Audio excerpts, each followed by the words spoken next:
안녕하세요. 손정민입니다. 음악은 시대별로 인기가 있는 장르가 늘 있어 왔습니다. 요즘은 K-팝이 대세잖아요. 하지만 시간이 흘러도 불멸의 인기를 얻는 그런 명곡들과 음악인들이 있습니다. 척박하다고밖에 할 수 없는 대한민국의 락 음악 현장 속에서도 정말 한국인들의 감성을 지닌 서정적인 가사와 멜로디로 사람들의 뇌리에 깊게 콕 박힌 음악들을 만들어낸 그런 그룹이 있습니다. 바로 그룹 부활이죠. 네, 그래서 오늘 TV 특강에서는 아주 특별한 손님 한 분을 저희가 모셔봤습니다. 이분은 말이 필요 없는 분이죠. 여러분 큰 박수로 맞이해 주시기 바랍니다. 부활의 김태열 씨를 모셔보겠습니다.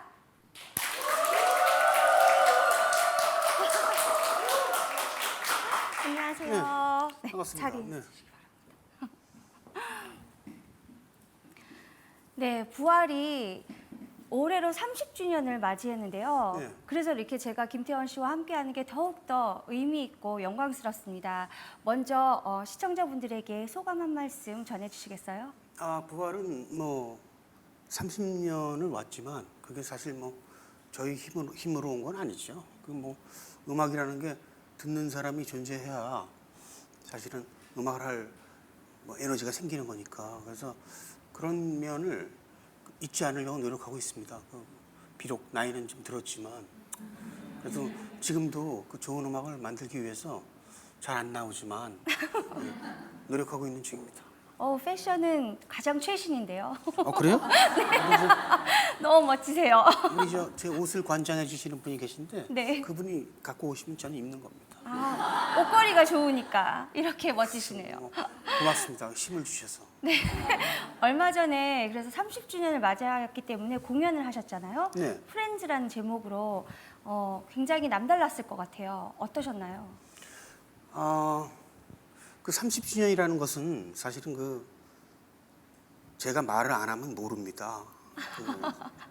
그게 우리나라 지금 락 음악 시장의 현실이고요, 사실은. 근데 어떤 분이 왜 30주년인데 그걸 인터뷰를 안 하고 넘어가려고 하느냐 해서 별 크게 뭐 이렇게 자화자찬하는 느낌도 들고 좀 수줍고 락커들이 좀 수줍어하고 좀 수줍어합니다. 그래서 넘어가려고 했던 건데 그분 덕에 그래서 그 언어에 제가 용기를 얻어갖고 지금까지 계속 지금 하고 있고 얼마 전에도 또 저희 보컬이 10명째에 바뀌었잖아요. 그렇죠. 네. 네네. 근데 1대 보컬 김종서 씨와 네. 5대 보컬 박광기 씨가 네.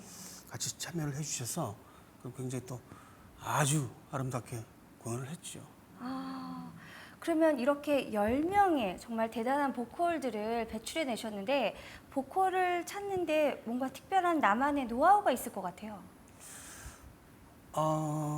그것을 알고 있다면은 그거는 거의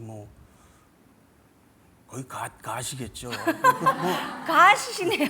아니 그건 모릅니다. 사실은 그냥 이렇게 인연이 되면 때로는 뭐 2,000분, 3,000분 정도로 오디션을 봐도 등장하지 않을 때도 있었어요.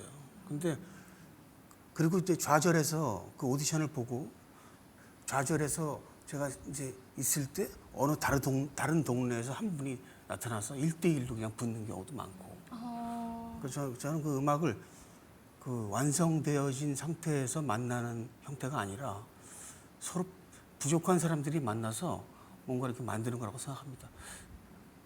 너무 멋진 답변을 주셔가지고 그러면 이렇게 부활 활동을 하신 지 30년 그리고 그 전부터 디엔드라는 그룹에서부터 하셨는데 지금까지 음악을 할 수 있고 부활을 이렇게 지탱해 올 수 있는 원동력이 있다면 뭐라고 생각하세요? 현재 충실하면 어느 날 30년이 돼 있는 거죠. 그리고 30년 동안 제가 뭘 하겠다고 마음먹은 적은 없고 굉장히 위험할 때도 많고 막 여러 가지 포인트들이 많았는데 그냥 하루하루를 그냥 음악에 미쳐서 음악에 미친 건 사실이니까 네. 그 사실을 믿고 그냥 왔더니 이제 30년이 후딱 가버렸어요. 뭐 그리고 많은 일들이 뒤돌아보니까 있었지만 그렇게 됐네. 네, 별로 저한테 별로 의미가 없습니다. 30년이라는 게. 지금 현재가 더 저는 뭐 계속 음악을 만들어야 되니까. 네. 그 현재 이렇게 함께 할 수 있어서 정말 저희 너무 영광스러워요. 아유, 제가 더 영광이죠. 그래서 부활의 음악을 들어보면 굉장히 서정적인 그런 감성이 굉장히 돋보이는데 곡을 쓰실 때 뭐 염려를 이렇게 특별히 두시는 부분이 있나요? 아니면 이렇게 자연적으로 속에서 이런 가사들이 나오나요?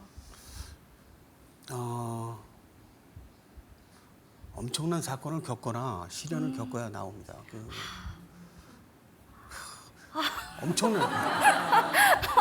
엄청난 비밀이에요. 근데 뭐 그랬을 때마다 나왔던 기억은 납니다. 그쵸. 그런 얘기들을 저희가 사실은 다 듣고 싶은데 그건 잠시 후에 듣고 제가 궁금한 점들을 조금만 더 질문을 할게요.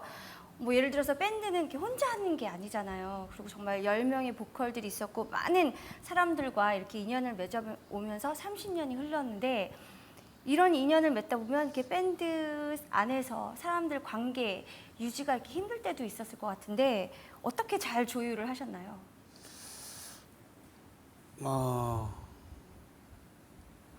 일단 제가 리더라는 생각을 안 합니다.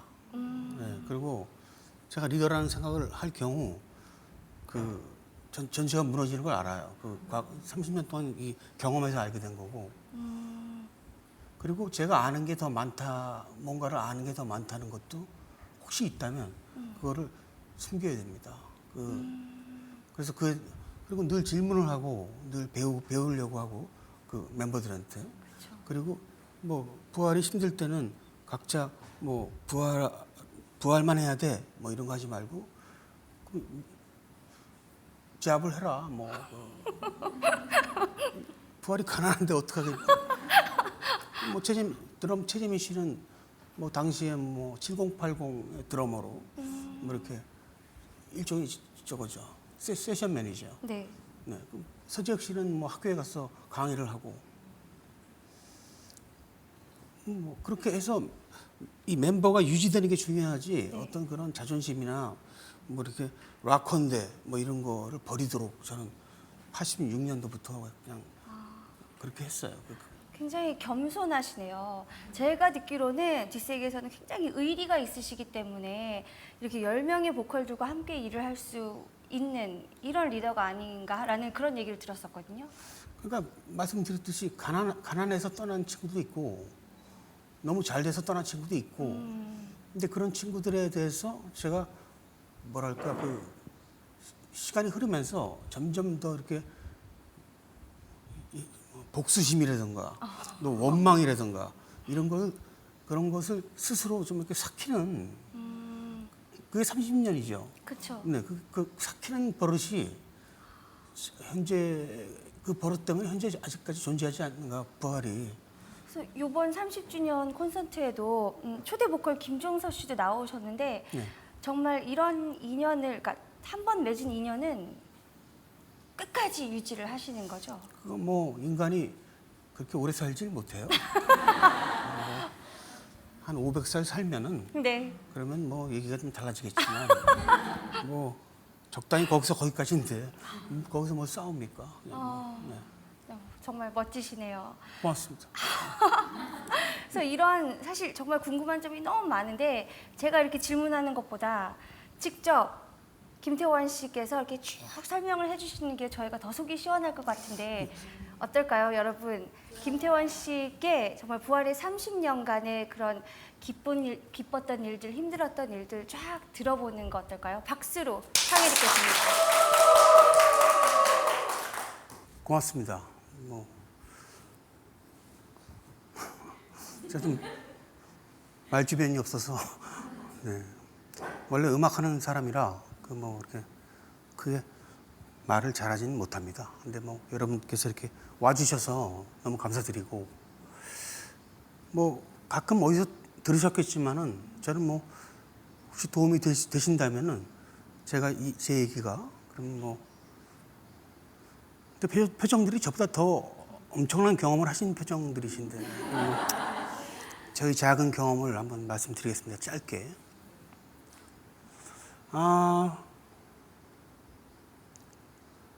초등학교 6학년 때 한 반에 한 70명 정도, 그 시대는 그런 시대였습니다. 60, 70, 꽉 차죠. 선생님은 한 분이고, 이런. 하지만 지금처럼 이렇게 선생님을 우습게 보는 시대는 아니었습니다. 그게 중요한 게 아니고요. 그래서 어느 타 학교에서 가끔 전화가 오는 경우가 있었어요. 전학이죠. 그 당시는 왜 그 부모님들이 좀 경제적으로 힘들거나 하면은 이사 자체를 가게 되면은 거기서 이제, 근데 그 소녀가 보통 이제 인사를 하지 않습니까? 이렇게 나와서 지금 저처럼 이렇게 인사를 하는데 그냥 그 당시 풍금이죠. 그 풍금에 가서 풍금으로 베토벤을 칩니다. 그래서 제가 한눈에 반하죠. 초등학교 6학년입니다. 근데 알고 보니까 전교생이 그녀를 좋아하는 거예요. 전교생이. 그러니까 한 800대 1 확률이, 그런 상황이고. 그리고 저 소녀에게 다가갈 수 있는 방법은 음률이구나. 그러면 나도 뭔가를 해야 되겠다. 그런 소년의 마음이었습니다. 그리고 중학교 1학년 때 숭실중학교라는 곳이에요. 합창이 유명한 학교인데 100년 정도 넘었습니다. 근데 거기 중학교 1학년 때 입학을 해서 있는데 음악 선생님한테 제가 또 반합니다. 저보다 한 10살 많으셨던 기억이 나는데 그 음악 선생님이 이제 그 합창단을 만든다는 정보를 듣고 제가 또 노래도 못하는데 거짓말을 해서 합창단에 들어가죠. 그래서 화음을 알게 됩니다.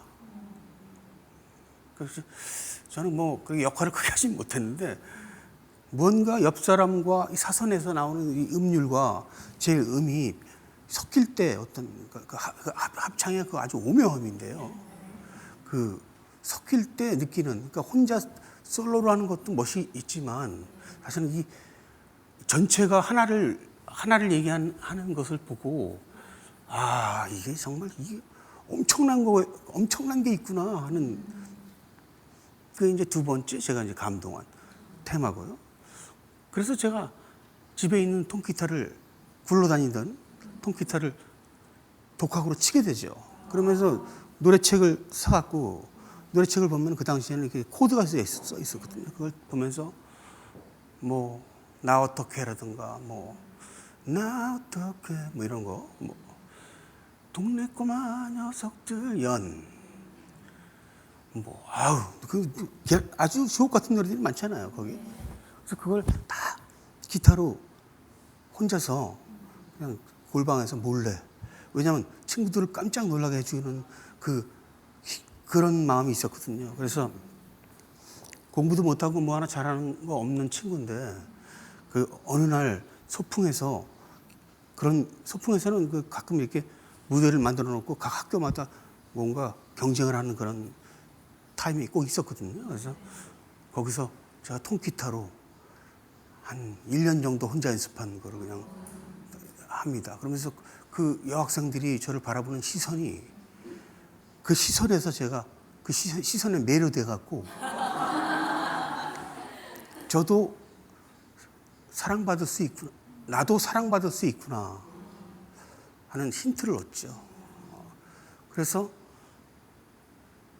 고등학교 졸업할 때까지 기타로 그냥 통기타에서 일렉트릭으로까지 가는, 전기 기타까지 가는 그런 상황으로 고등학교를 졸업을 합니다.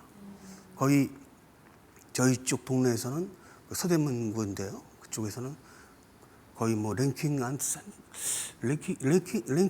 정도에 들 정도의 아마 고수들이 많았지만 네, 그 정도로 뭐 독학으로 피나는 연습을 했어요. 레코드를 카피하면서 레드 제플린을 그 바늘로 카피하면서. 그리고 이제 졸업하자마자 무대를 서고 싶어서 그동안 저희 어머니를 괴롭혀서 얻은 그 일렉트릭 팬더라는 기타를 한 대 사갖고 2년 동안 괴롭혔습니다. 그 약속을. 그리고 그걸 갖고 나이트클럽에서 일을 하죠. 광주, 마산, 용인, 온양 뭐 이런 데 가서 하루에 1,000원씩 받고 일을 합니다. 그러면 낮엔 할 일이 없으니까 500원어치 다방에서 뭐 쌍화차 같은 거 먹으면서 TV가 나오니까 TV 구경하다가 밤 되면 나이트클럽에서 5스테이지를 하고 30분씩 5스테이지를 하고 1,000원을 받죠. 근데 이제 서서히 이제 뭐 병이 날아다니고 막 그 술을 드시는 분들의 어떤 곳이기 때문에 그런 사건이 많아요. 그러니까 이제 뭐 갑자기 올라서 노래를 하신 분도 있고 뭐 아니 뭘 던진다거나 뭐 그런 사건을 맞이하면서 아 우리나라 밴드의 현실이 이렇구나. 나는 이걸 다시 시작해야 되겠다 해서 올라와서 만든 밴드가 디엔드입니다. 디엔드는 아시는 바와 같이 영화 바람과 함께 사라지다에서 마지막에 스칼렛 오하라가 타라에서 다시 태어날 거라고 자기는 할 때 다다다다 나올 때 나오는 디엔드지요. 시작을 의미하는 디엔드입니다. 그리고 디엔드란 팀으로 전국을 조건 없이 페이 없이 그냥 공연을 다녀요. 그때 있던 멤버들이 지금 위단탄 조용필 위단탄 선생의 이태윤 씨와 지금 언더그라운드에서 뭔가 큰 언더그라운드 가난한 음악인들을 위해 하고 있는 발굴하는 김병찬 씨와 이런 분들이 다 일집의 멤버들입니다. 이승철 D&D의 멤버들이죠. 이승철 씨도 좀 잘 되고 있고요. 뭐 그러다가 그렇게 공연을 많이 하다 보니까 나중에는 결국은 어떻게 되어버렸냐면은 종로에서 공연을 하면은 앨범도 없는데 한 500에서 600분 정도 모이시는 거예요. 그거를 강남에서 그 당시 유명했던 신대철 씨가 듣습니다. 듣고 소문을 듣고, 왜냐면 사람이 안 모이니까 잘. 그 시대는 그런 시대고 그런 락의 태동기가 아니었거든요. 그러니까 그리고 또 저희는 또 사실은 그 베이시스트가 노래를 했는데 이게 이제 한계가 있잖아요. 이거 치면서 노래하는 게 한계가 있는데 그래서 뭐 어느 쪽에 뭐 누가 노래를 잘한다 해서 가서 만난 게 김종서입니다. 네, 김종서 씨하고 에너지가 배가 되죠. 그러니까 1,000명씩 막 모이는 거예요. 그 소문을 듣고 신하위는 프로포즈를 했고 같이 조인 콘서트도 하고 강남과 강북이 뭐 아시는 바와 같이 이렇게 경쟁 구도는 아니었고요. 뭐 재밌으라고 제가 한 얘기 드리고 사실은 굉장히 친해요. 그래서 보이지 않는 경쟁을 했겠죠, 사실. 그래서 결정적으로 이제 운명이 만들어진 게 뭐냐면은 종로 2가 파고다 연극관이라는 데서 공연을 하는데 입장료가 1,000원이었습니다. 하는데 어떤 지나가는 한 분이 그 허름한 포스터를 보고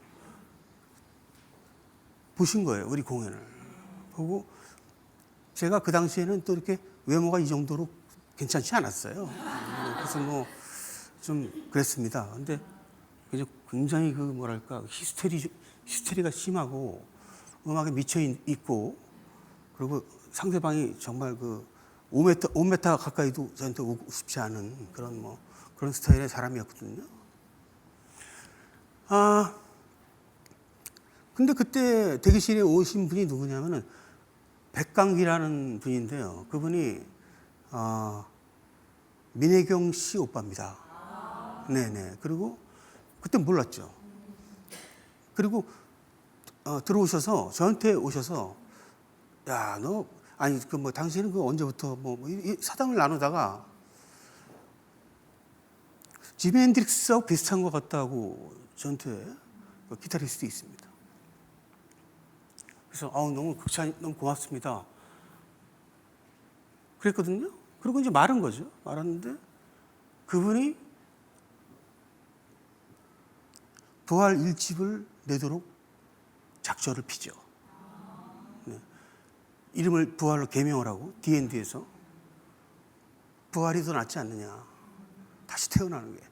근데 당시에는 그 이름이 굉장히 좀 촌스럽다고 저는 생각을 했었는데, 왜냐면 종교도 없었고 저는 뭐 톨스토이도 아니고 왜 부활? 근데 그게 이름이라는 게 시간이 지날수록 익숙해진다는 게 맞는 것 같습니다. 지금 생각하면 굉장히 잘 진 거예요. 근데 그분이 진 겁니다.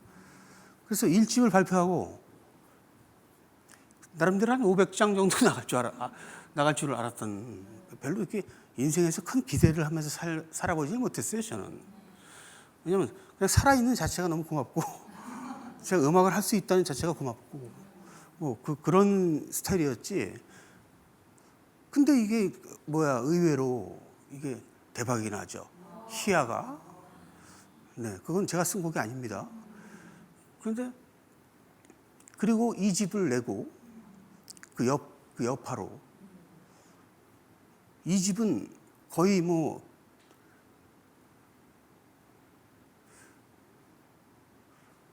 제 일기장이라고 봐도 과언이 아닐 정도로 어둡습니다, 음악이. 그리고 이제 사건이 나죠. 이태원에서 이승철 씨와 제가 체포가 되고, 그리고 부활이라는 팀이 사라집니다. 그때까지 백강기 씨가 매니저를 했었고, 저를 구하려고 굉장히 노력을 했는데 너무 고집불통이라 음악하는 사람들이 남의 말을 안 들어요, 잘. 현명하지도 않고 사회성도 떨어지고. 그래서 부활이 없어지죠. 그리고 이승철 씨는 솔로로 나가서 이제 그다음부터는 또 잘 되고, 92년까지 89에서 92년까지 저는 더 마약으로 들어갑니다. 왜냐하면 음악을 하는 사람이 음악을 못했을 때 일어나는 현상이에요. 간접 자살이죠. 그러니까 직접 나한테 무언가를 해야 할 수 있는 자신감도 없는, 서서히 사라져가는 어떤 그런 걸 선택한 거죠. 제가 그때가 23살, 2살 때입니다. 그리고 그 백강기라는 분이 또 다시 나타나요. 92년도에 나타나서 다시 한번 해보자. 이거 뭔가 네가 이 상태로 이렇게 끝나면은 이건 너무 아니지 않냐. 그래서 그 희망의 불씨를 준 거죠. 그 불씨라는 것은 요만한 불씨입니다. 그걸 주면 제가 그걸 불을 잘 받으면 타오를 수가 있어요. 근데 그때 그걸 받았습니다. 받아서 작곡을 시작했죠. 그래서 만든 곡이 사랑할수록입니다. 그래서 사랑할수록은 우리가 희야에서 예상했던 것보다 더 크게, 희야는 게임이 안 될 정도의 어떤 100만 장이 넘는 앨범을 팔죠. 부활한 겁니다. 그때 생각했습니다. 이 촌스러운 이름이 이런 의미가 있었구나. 이걸 죽을 때까지 내가 갚아야 되겠구나, 누군가에게. 그런 마음을 먹게 한 앨범입니다. 1993. 그래서 그때부터 제가 모든 걸 다 끊고 사람들과 만나기 시작을 하죠. 그리고 음악이라는 게, 팀이라는 게 지금도 언더그라운드에 팀 굉장히 많아요. 이번에 국카스텐 이런 친구들이, 하현우 그런 친구들이 사실 그 언더그라운드 출신입니다. 근데 홍대 지하죠. 제가 83년도에 1,000원씩 받으면서 나이트클럽에서 일했던 형태와 같습니다. 근데 밴드가 많아요. 근데 그분들이 들어가서 보면은 미국이나 영국에 뒤지지 않은 정도의 실력입니다. 그래서 노브레인이나 크라잉넛이나 국화스텐이 나오는 겁니다. 관심을 좀 가져주시기 바랍니다. 홍대 가면 커피도 좋지만 지하로 한번 내려가 보세요. 그러면 아름다운 게 많습니다. 이게 또 뭐가 얘기가 갔지? 잠깐만. 그래서 척박해서 또 다시 그 김재기 씨가 사랑할수록을 불렀던 김재기 씨가 돌아가시고 또 기로에 전 놓이죠. 그러니까 뭔가 왜 저한테 그런 시련이 자꾸 오는지를 모르고 그리고 다시 좌절을 해요. 늘 좌절을 하고 또 사실 음악하는 사람들이 마음이 약해서 한번 좌절하면 일어나질 못합니다. 집 밖을 안 나가요. 창밖으로 계절이 지나가는 게 보입니다. 그 정도로 칩거를 합니다. 그래서 또 93부터 2001까지 있는 듯 없는 듯 낚시터에서 인생을 살죠. 찌도 안 움직이는 낚시터에서 그냥 있었어요. 있다가 80년대에 가슴 아프게 헤어졌던 이승철 씨가 와서 프로포즈를 해서 네버엔딩 스토리라는 곡을 2002년대에 발표하죠. 그리고 다시 부활합니다. 그리고 또 부활을 하면 늘 따라오는 게 있어요. 자만이죠. 그 공식은 떨쳐버릴 수가 없어. 늘 그게 반복이에요. 너무 자만을 해서 사랑을 받는 것에 대한 어떤 그것을 여러분께 받는 것에 대한 갚을 생각을 안 하고 더 뭔가 욕심을, 이게 자만이거든요. 그래서 또 팀이 또 깨집니다. 이승철 씨가 탈퇴를 하고 2002입니다. 그리고 2008까지 또 기로에 쓰죠. 제가 이제는 여기까지구나. 더 이상은 없다. 그동안 잘했다, 김태원. 이러는 즈음이었습니다. 그러다가 이제 어떤 지인의 소개로 예능을 하기 시작하면서 4년 동안 하루도 쉬지 않고 예능을 합니다. 근데 그 보람이 저도 살고 부활도 사는. 그리고 그 부활이라는 팀이 있어야만이 어떤 사람들한테 어떤 그 홍대가 언더그라운드에 있는 친구들이 나이가 50이 돼도 저렇게 많은 관객분들이 모일 수 있다는 어떤 케이스를 보여줄 수 있는 케이스가 되고 싶었어요. 네, 그래서 지금도 저희 공연을 보면은 거의 연령대가 한 3, 4, 50대 정도 됩니다. 그분들이 물론 일어서서 점프를 하진 않지만 제가 볼 때 그분들의 이게 시선이나 동공을 보면 그 과거를 회귀하는 왜냐면 1986년부터 음악을 했으니까 그 당시에 그 희아가 카페에서 나올 때 어떤 그때 누굴 만났었고 이런 그 음악이라는 것이 있거든요. 그 타임머신이. 그래서 현재 스코어 저는 최근엔 예능을 안 하지만 저는 지금 현재 라디오를 하고 있습니다. 들어주세요. 95.9입니다. MBC. 네. 8시 반에서 10시까지. 원더풀 라디오 김태원입니다. 시작합니다. 배철수 다음에 바로 나와요. 항상 들어주시고 문자도 좀 올려주시고. 그래서 어떤 프로에서 제가 얘기한 적이 있지만 이것은 중복이 돼도 제가 계속 창조를 할 수는 없으니까 말을 이해하고 좀 안 들었다고 생각하고 들어주시기 바랍니다. 지금 10번째 보컬이 이제 김동명인데요. 그 친구는 회사를 다니다가 발굴된 겁니다. 그래서 제가 가끔 표현하는 말로는 병에 자신의 편지를 넣고 뚜껑을 닫고 바다에 던졌는데 그게 떠다니다가 몇 년간 제가 우연히 그 병을 집었는데 그 안에 그의 노래가 있었다 하고 표현을 합니다.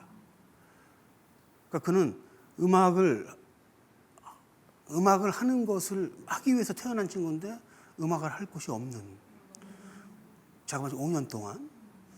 그래서 부모님의 어떤 이제 그만해라, 포기, 너무 이상 아니니 그건. 그래서 그 친구가 이제 어떤 회사를 들어가서 한 5년간, 그래서 로봇을 만드는 회사에 들어가서 세일을 합니다. 팔고 뭐 이런.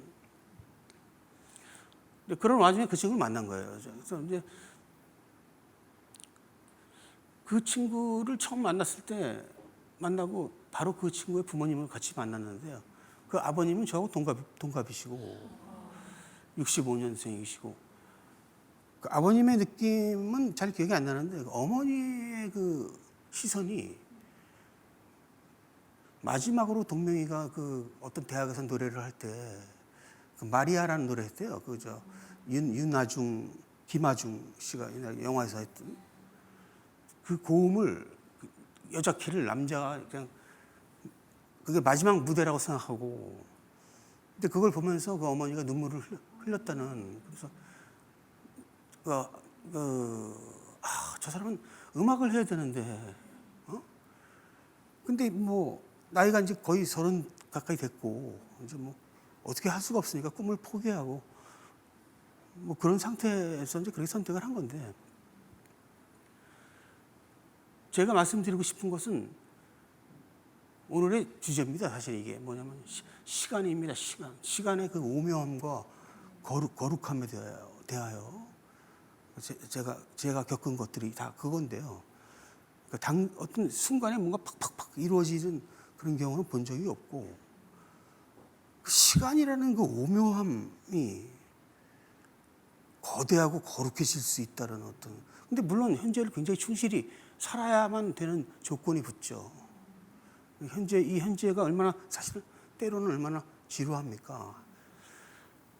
지금 현재도 김동명 씨는 히트곡이 없어요. 저는 곡을 쓰려고 노력을 하는데 그 또한 제가 현재에 충실하지 못하는 거겠죠. 말만 하는 거지. 왜냐하면 빨리 곡을 써야 되는데 1년 반 동안 곡을 지금 못 쓰고 있어요. 순수의 고갈로. 저는 개인적으로 그렇게 생각합니다. 얼마 전에 그 K본부에서 불후의 명곡이라는, 왜냐하면 그 친구를 알리기 위해서는 어디든 나가야 되기 때문에 리더로서 뭐 프로포즈가 오면 무조건 합니다. 저는 게으른데 그 동명이를 위해서 하는데, 물론 굉장히 영광스러운 자리죠. 근데 거기서 제가 가장 중요시 여기는 것은 그 하얀 손수건이라는 노래를 트윈폴리오가 70년대에 발표한, 60년대인가? 그 발표한 그 곡을 윤형지 선배님이 발표한 곡을 저희가 리메이크 했는데요. 그 리메이크를 하다 보니까 글쎄요. 아시다시피 불후의 명곡은 크게 이슈가 악기가 많거나 이벤트가 없으면은 1등을 할 확률이 별로 없어요. 그래서 저는 고민에 차 있었죠. 그런데 저희 베이시스트가 서재혁 씨가, 형님, 그 청춘 합창단 분들 아직 활동하시냐고. 그래서 그럼 지금도 활동을 하고 계시지. 그분들을 초대하면 어떻겠느냐고 해서 아이디어가 생긴 겁니다. 그래서 하얀 손수건에 그 청춘 합창단, 그것도 한 5, 6년 전이죠. 제가 남자 자격할 때 지휘했으니까. 그 시간대, 그때의 그 시간과 70년대의 트윈폴리오와 시간이죠, 다. 그리고 현재 스코어와 김동명의 갈증과 이런 아주 긴 시간의 틈으로 그게 한 무대에서 딱 불려졌을 때 사람들이 감동을 하더라는 그런. 왜냐면 감동을 하는 건 보이거든요. 이렇게 하는 척하고 하는 거하고 다릅니다. 이게 이런 거구나. 그 매 순간을 굉장히 충실하게 그 현재를 살았을 때 다가오는 그 어떤 시간의 오묘함과 거룩함이 아닌가. 그래서 김동명 씨는 지금 부활의 10번째 보컬이지만 그리고 지금도 형들을 보면 고개를 못 듭니다. 그 고개를 못 듦이 너무 안타까워요. 저는 그 음악이라는 게 꼭 1등을 해야만 되는 건 아니니까. 그리고 꽤 많은 분들이 그 김동명이라는 사람을 좋아하는데 그걸 믿질 못해요. 그 친구가. 그건 저도 마찬가지입니다. 저도 제 와이프가 그런 얘기를 해요. 뭐 태원 씨 좋아하는 사람이 많아. 근데 그건 뭐 별로 믿기지가 않아요. 왜냐면 밖에 나가질 않으니까 집에만 있으니까 뭐. 그리고 또 예능을 한 2년 동안 안 한 상황이었기 때문에 그냥 잊혀지는구나. 그냥 그래. 때로는 잊혀지는 게 나아. 그냥 왜냐면 너무 유명해지면서 과거에 작곡이라는 걸 못했거든요.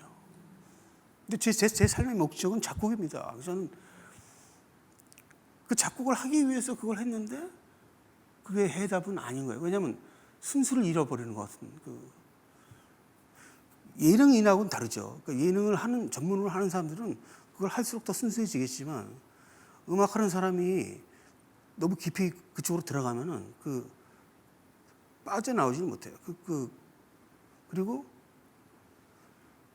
음악하는 사람마다 있는 모든 분들이 마찬가지겠지만 그 어떤 비밀, 자기만이 알고 있는 어떤 그런 것들이 다 이렇게 오픈이 되어버리면 더 이상 비밀이 없으면 음악하는 사람은 끝나는 겁니다.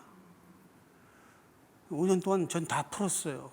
그래서 저는 음악으로, 이 음률로 여러분한테 보답을 하면 되는데, 그래서 제가 부활을 30년을 왔다면 부활의 1, 2, 3집을 다 제작을 했고요. 그 1, 2집이 뭐 약간 뭐 수줍은 얘기지만 100대 명반에 들어가 있습니다. 1, 2집이. 그리고 3집부터 13집까지는 제가 더 심혈을 기울였지만 더 발전하고 더 디테일해지고 하지만 명반으로 꼽히지 않고 있어요. 그것도 시간에 관계된 건데 아마 그 아주 거룩한 그 무엇일 겁니다. 그 순수가 결부된. 이렇게 긴 시간 지루한 얘기를 이렇게 자세히 들어주시는 그 눈빛이 너무 감사하고 부활 콘서트 때 오세요. 네. 고맙습니다.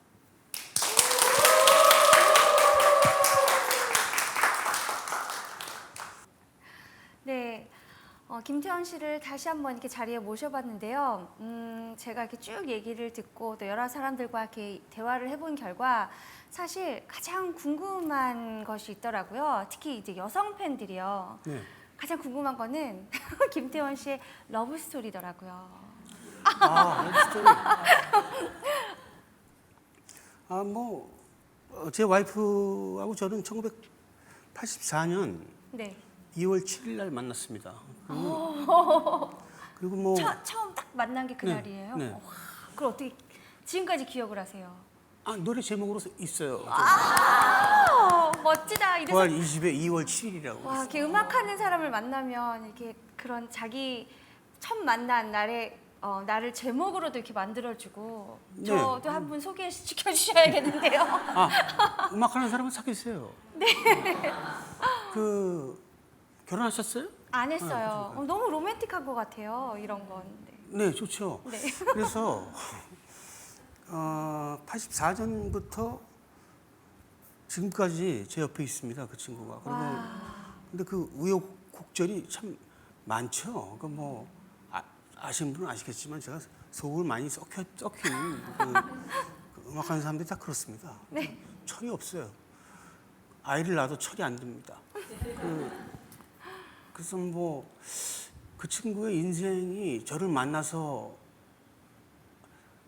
좀 뭐랄까 가시밭길이었지만 솔직히 근데 지금 이제 다시 피어나는 중이에요. 그러니까 그 친구는 어렸을 때보다 지금이 더 아름다운 것 같아요. 와. 그러니까 그게 그 둘째가 태어나고 둘째가 이제 그 우연이가 태어나서 이제 자폐로 태어나서 그 아이를 처음에 돌보는 데 있어서 저는 철없는 아빠였고 그 영화 마라톤 보면 그 아빠가 철없잖아요. 비슷합니다. 엄마가 그의 손을 잡고 잠깐 10년간 살죠. 살면서 그리고 16년이 지난 지금 현재 그 친구가 완전히 이제 적응을 해서 네. 그리고 또 제 와이프가 그 어떤 그런 종교를 갖게 되고 사실은 종교가 없었는데 네.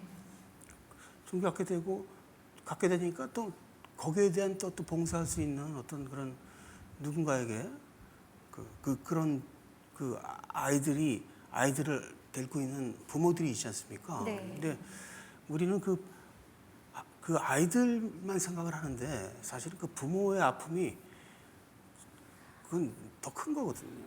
그 형제하고 저는 이제 그걸 겪었기 때문에 제 와이프는 지금 그런 부모들을 모시고 그 캠프를 합니다.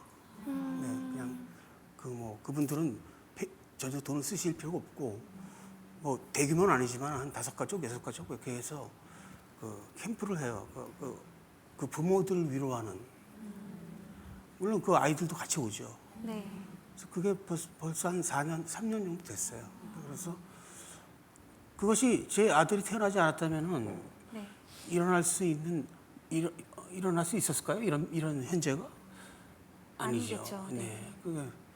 그래서 그게 선물이 아닌가. 그 친구는 선물이다 하고 지금도 생각을 합니다. 아, 네.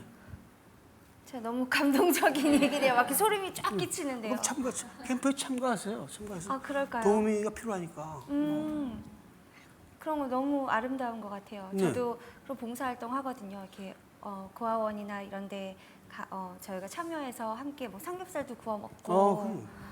근데 저를 불러주시면 제가 기꺼이 아이고, 참여하겠습니다. 너무 고맙습니다. 네. 그러면 부인께서는 오늘날 예를 들어서 뭐 30주년까지 이렇게 부활이 왔는데 그 과정을 다 함께 지켜봤을 거 아니에요. 그렇죠. 그 뭐 리드 보컬들도 바뀌는 거며 뭐 함께 부활 식구들을 다 만나뵀을 텐데 어떤 그런 이렇게 조언을 하기도 하시나요?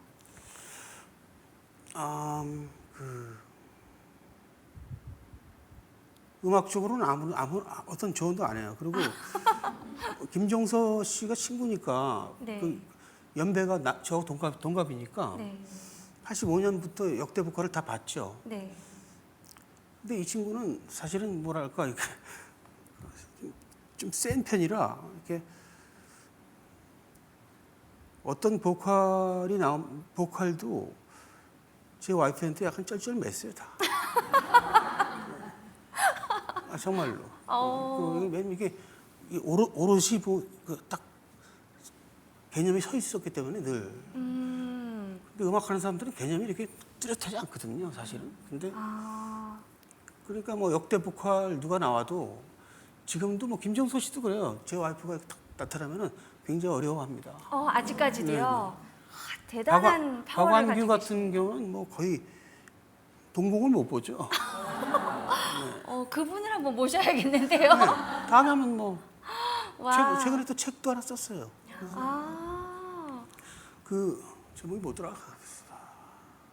모든 순간에 이유가 있었으니라는 책을 썼습니다.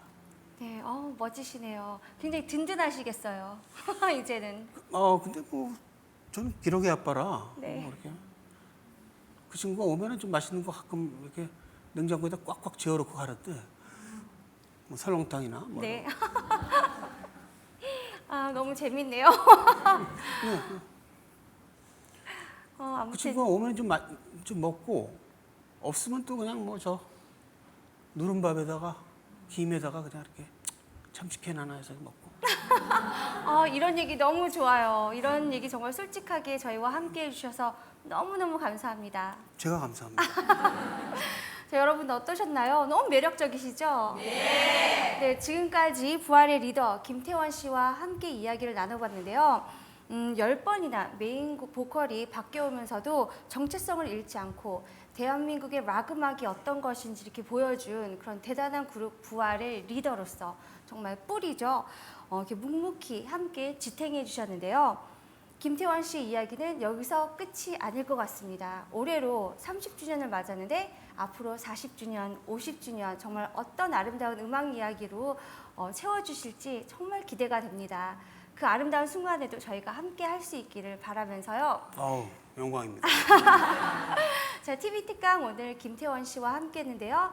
다음 시간에는 또 김태원 씨와 특별한 인연이 있는 분을 저희가 또 모셔보려고 합니다. 궁금하시죠? 네, 기대하셔도 좋고요. 저희는 그럼 여기서 이만 인사드리고 다음 시간에 다시 찾아뵙겠습니다. 여러분 감사합니다.